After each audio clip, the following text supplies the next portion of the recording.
మామ ఎలా అన్నారు? ఉదయాన్నే ఒక వీడియో చూశాను మామ. చూసిన వెంటనే నాకు ఇన్స్పిరేషన్ వచ్చి వీడియో చేయాలనిపించింది. మేలుకో, లేచి నిలబడు, మీ నిద్ర నుంచి లేవండి. చూడగా నేను కూడా ఏదైనా సాధించాలని చెప్పి రీల్స్ చేద్దామని చెప్పి ఫిక్స్ అయిపోయాను మేడమా. అందుకే ఈరోజు వచ్చేసాం మన అశోక థియేటర్ ఉంది కదా, కల్కి మూవీకి. టికెట్ రేట్లు అయితే మాత్రం తగ్గినాయి మామ. Good news. 75 రూపాయల నేల, 145 రూపాయలు క్లాసు.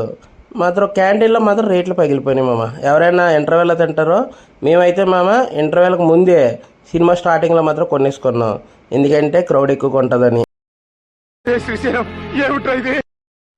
అందరూ లోపలికి వెళ్ళిపోవడానికి రెడీగా ఉన్నారు. చూడండి, మనం కూడా లోపలికి వెళ్ళిపోదాం. లోపలికి వెళ్ళగానే మనకి సినిమా అయితే ఇంకా స్టార్ట్ అవ్వలేదు, స్టార్ట్ చేస్తున్నారు అన్నమాట. వెళ్ళగానే కొంచెంసేపటికి సినిమా స్టార్ట్ అయిపోయింది. ప్రభాస్ ఎంట్రీ అయితే అదిరిపోయింది. సినిమా అయితే స్టార్ట్ అయిపోయి ప్రభాస్ ఎంట్రీ సూపర్ అన్నమాట. సినిమా అయితే చాలా చాలా బాగుంది. చూస్తుండగానే ఇంటర్వెల్ కూడా వచ్చేసింది. ఇంటర్వెల్లో రేట్లు మళ్ళీ కొనలేదు బిగులు, ఆల్రెడీ కొనేసుకున్నాం కదా. సో చూస్తుండగానే సినిమా అయితే సూపరు. సినిమా అదిరిపోయింది బిగులు. టైం అయితే తెలియలేదు అస్సలు. సూపర్. మీరు కూడా వెళ్ళి వాచ్ చేయండి. 5కి 5 రేటింగ్ అయితే ఇవ్వచ్చు. వీడియో నచ్చితే సబ్స్క్రైబ్ చేయమమ్మా. Thank you.